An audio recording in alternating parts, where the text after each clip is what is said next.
Oi, eu sou o Felipe e peraí, eu tenho 3 recadinhos importantes pra vocês. Se você curte histórias de terror, deixa eu te dar um aviso. Eu lancei um livro.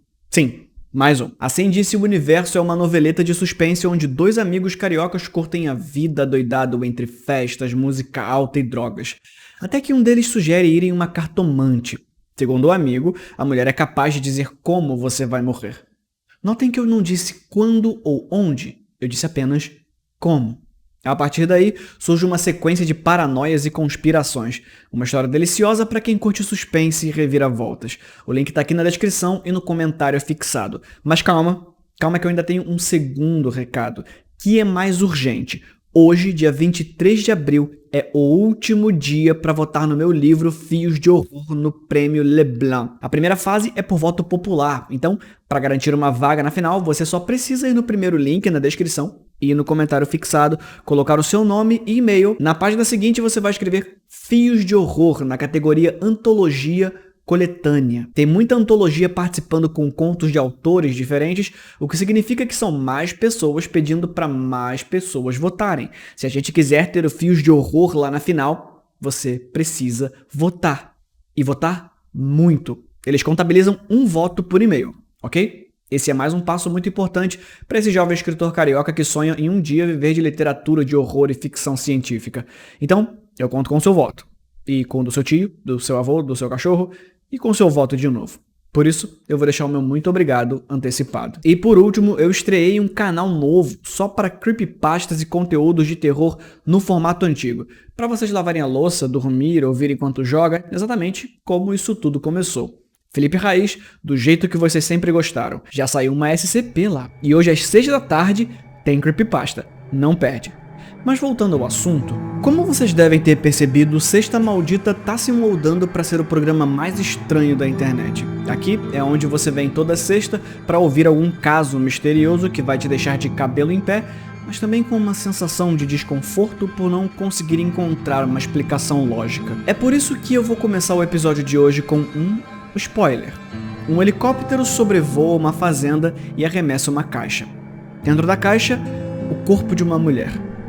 Se essa descrição não for o bastante para você assistir esse vídeo até o final para entender o que foi esse caso absolutamente bizarro, eu não sei mais o que dizer. Sejam muito bem-vindos a mais uma Sexta Maldita.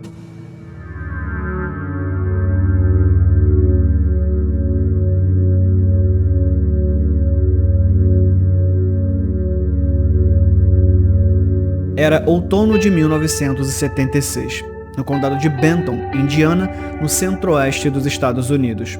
Lugar conhecido pelos seus extensos campos agrícolas. Curtis Skugg era apenas um jovem de 16 anos, feliz com a sua recém-conquistada carteira de motorista. Da propriedade da sua família, ele conseguiu ver a estrada principal. O rapaz tinha acabado de chegar da escola e estava apenas cortando a grama do quintal em sua propriedade quando viu o carro do seu pai passar por ele e algum tempo depois simplesmente parar. Seu pai e seu avô discutiram por algum tempo antes de entrarem no milharal e depois colocaram algo na caçamba e retornaram para casa. Com os rostos pálidos pelo mistério que se avizinhava, voltaram. Os 2 adultos tinham encontrado uma caixa de papelão no meio do milharal. Percebendo que era pesada demais para carregar sozinho, decidiu pedir ajuda. O garoto Curtis foi o primeiro a notar o cheiro de perfume barato que emanava da caixa.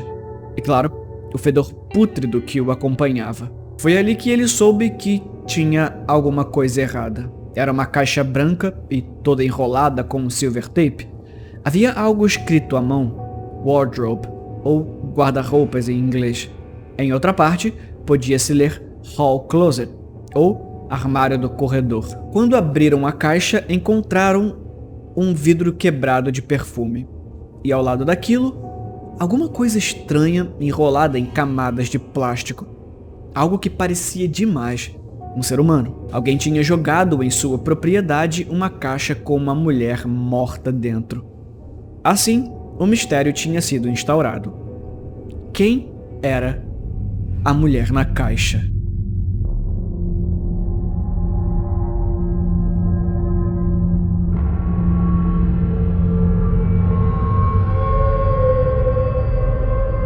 O xerife Donald Steele chegou na propriedade dos Skug algum tempo depois, pronto para abrir aquela coisa enrolada em plástico e revelar de uma vez por todas o que era o objeto estranho. Quando seu canivete cortou a corda que mantinha tudo aquilo unido, o cheiro podre de carne tomou tudo ao redor. Outras viaturas chegaram para dar apoio e a investigação deu início. Dentro da caixa jazia uma mulher branca. O corpo estava encolhido em posição fetal. As coxas pressionadas contra o peito e as mãos amarradas atrás dos joelhos. A cabeça inteira enrolada em papel toalha e, por cima disso, 2 sacolas plásticas que depois foram envoltas em mais silver tape. A vítima pesava cerca de 79 quilos e media 1,57 m. A perícia constatou que ela tinha por volta dos 60 anos. Ela não usava joias, sapatos, não tinha tatuagens ou marcas que ajudassem no reconhecimento. Tudo que vestia era um conjunto verde de cropped e calça. Sua roupa era a única coisa suja de sangue ali. O corpo não tinha qualquer sujeira ou marca de ferimento, exceto aquele que a matou. A causa da morte foi identificada como um único tiro, com um revólver calibre 22, dado na nuca a uma curta distância. Uma execução rápida e limpa. Ela tinha sido morta entre 7 e 10 dias antes de ser encontrada, e a pouca quantidade de decomposição sugeria que ela tinha sido enrolada no plástico assim que foi morta. 2 características que chamavam a atenção eram: ela tinha orelhas anormalmente largas e marcas de inúmeras cirurgias plásticas, incluindo uma cirurgia para retirar os 2 seios. Seus dentes eram amarelados e cheios de cáries, ainda que o exame dental comprovasse que ela tinha passado por inúmeros procedimentos estéticos dentários, além de uma cicatriz longa que começava no pé da barriga e subia até próximo dos seios. A polícia chegou a buscar registro de suas impressões digitais, mas não eram compatíveis com nenhuma.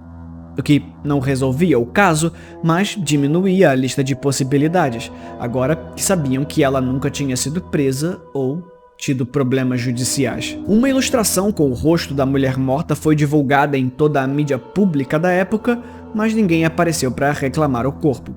Pessoas de vários estados procuraram a polícia acreditando que a mulher misteriosa na caixa era uma mãe, uma esposa, uma amiga desaparecida.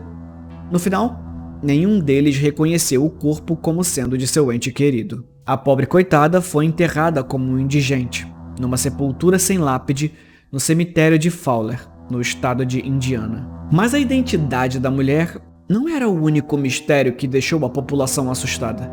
Nenhum especialista era capaz de explicar como aquela mulher tinha chegado ali dentro daquela caixa. Caixa essa que, segundo alguns que estavam lá, foi jogada de dentro de um helicóptero.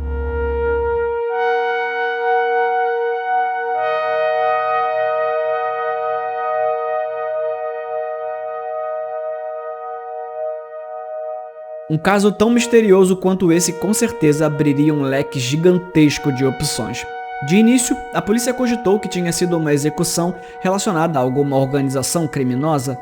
O profissionalismo com o qual o assassino tinha tratado a situação indicava que, possivelmente, não tinha sido seu primeiro crime. A segunda teoria se tratava de um infeliz engano. A mulher provavelmente estava na hora errada e no lugar errado. Era apenas uma senhora qualquer que viu mais do que devia e os criminosos tentaram se desfazer do corpo em algum lugar afastado.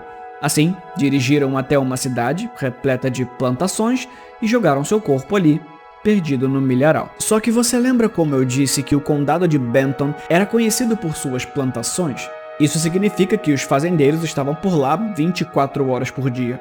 Se algum carro, caminhonete, qualquer veículo desconhecido passasse por lá, alguém teria notado. Assim como notaram um estranho helicóptero sobrevoar as redondezas naquela mesma manhã. E assim surgiu a terceira e mais curiosa hipótese. A mulher da caixa talvez tivesse sido arremessada de um helicóptero em movimento. 3 testemunhas sem nenhuma ligação direta entre elas deram o mesmo depoimento. No dia em que a caixa apareceu naquele milharal, a única coisa de estranha foi a presença de um helicóptero voando baixo pelos campos. A aeronave veio do sentido nordeste, desceu na altura do chão por alguns segundos e alçou o voo para seguir em direção ao sudeste. Ou seja, como você pode ver no mapa, o helicóptero teria vindo de algum condado perto e provavelmente saiu do estado em direção a Illinois. Ou, se ficou em Indiana, seguiu para Warren, Fountain ou Vermilion. A polícia passou a levar a sério uma hipótese tão maluca quanto um corpo de uma senhora de 60 anos sendo jogada de um helicóptero numa plantação de milho no interior dos Estados Unidos, não apenas pelos depoimentos. Eles voltaram ao lugar onde os Scoop tinham encontrado a caixa. Exatamente onde o corpo foi deixado, eles perceberam uma mini clareira, um círculo de terra, uma marca comum da presença de que um helicóptero pairou ali. Os milhos caídos em formato de círculo, uma marca comum na presença de um helicóptero pairando ali.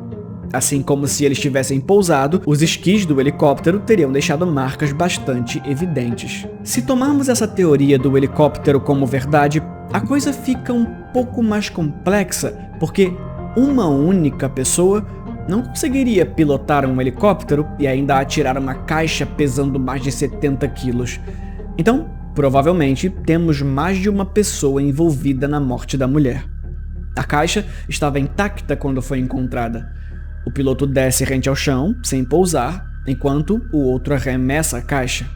Talvez esperando que ela não seja notada e engolida por uma colheitadeira que teria destroçado a caixa e assim se livrado de qualquer evidência que tivesse sobrevivido. O fato da caixa ter sido encontrada intacta é algo mais improvável do que ela ter sido triturada por uma máquina. Eu sei que pode parecer muito absurda a ideia, mas um helicóptero é o meio perfeito para se desfazer de um corpo.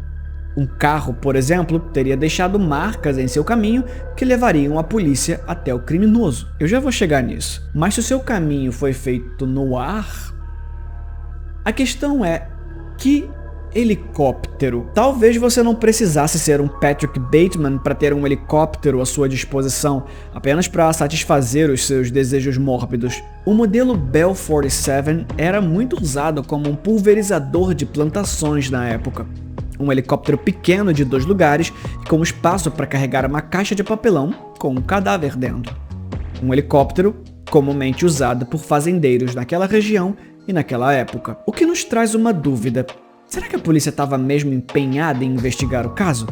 Bastava a polícia consultar operadores de voo da região e ver se algum deles tinha captado qualquer movimentação incomum no radar.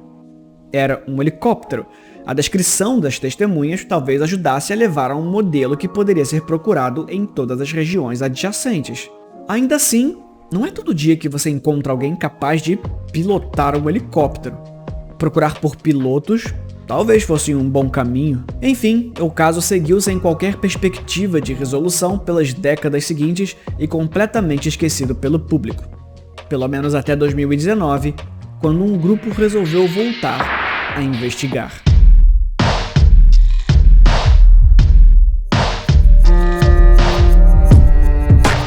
Em 2019, um time de peritos forenses conseguiu na justiça um mandado de busca no cemitério. Assim, conseguiram exumar o corpo da mulher e realizar novos exames. A tecnologia dos anos 70 não era das melhores, mas com a nossa tecnologia atual, talvez conseguíssemos finalmente devolver o nome dessa mulher e dar a ela um destino. Seu caixão havia deteriorado e tudo que sobrara era um saco com restos humanos. Refizeram todos os testes possíveis, arcada dentária, DNA, todos os exames foram inconclusivos e não levaram a muitas respostas. No final das contas, o que sabemos sobre a mulher na caixa? Um monte de provavelmente. Ela provavelmente sofreu com um câncer de mama, o que resultou na cirurgia que removeu seus 2 seios. Um procedimento bem comum na década de 70. Ela provavelmente tinha algum complexo com o próprio corpo que justificava a porção de intervenções estéticas no corpo e principalmente no rosto. Ou quem sabe, essas intervenções não tenham sido por puramente estética. Talvez a mulher fosse portadora da síndrome de Noonan, o que justificaria as cirurgias faciais e as orelhas anormalmente grandes, e também os seus dentes. Depressão, descuido, apenas a idade, alguma coisa tinha causado a deterioração de seus dentes. Outra característica dos portadores da síndrome é um conjunto de problemas cardíacos, o que nos remete à cicatriz larga no peito que talvez tenha sido fruto de uma cirurgia no coração. Feita por um médico bem açougueiro? Sim, mas ainda assim é uma possibilidade. Portadores da síndrome de Noonan também possuem algumas deformidades ósseas, algo que, se a mulher tinha, nunca foi revelada pela polícia. Essa questão dos dentes é importante, porque o excesso de procedimentos dentários nos leva à hipótese de que, em algum lugar dos Estados Unidos, perdidos dentro de algum arquivo enferrujado, reside amostras da arcada dentária da mulher que ajudariam a identificá-la, o que seria basicamente procurar uma agulha no palheiro. Como descobrir qual consultório e qual paciente? Era necessário algum mínimo detalhe, e a mulher não carregava nenhum. Talvez a morte da mulher na caixa tenha sido apenas um recado que não era para nós ou para a polícia. A pessoa em questão recebeu o recado e ficou calada, para não ser a próxima.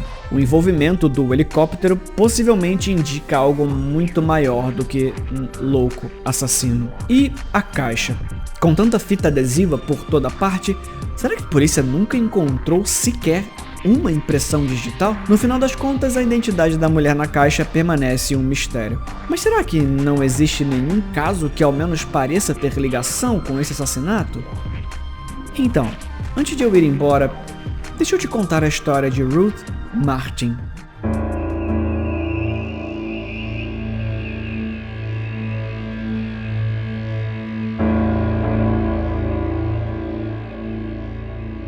No mesmo outono em que o corpo da mulher na caixa foi encontrado, outro crime acontecia. Em Illinois, estado vizinho de Indiana, Ruth Martin, de 51 anos, corretora de imóveis, se preparava para prestar depoimento à polícia. Até que a mulher não aparece mais para trabalhar. Seus colegas de trabalho, preocupados, vão até a sua casa, verificar o que tinha acontecido. A mulher desapareceu e nunca mais foi vista.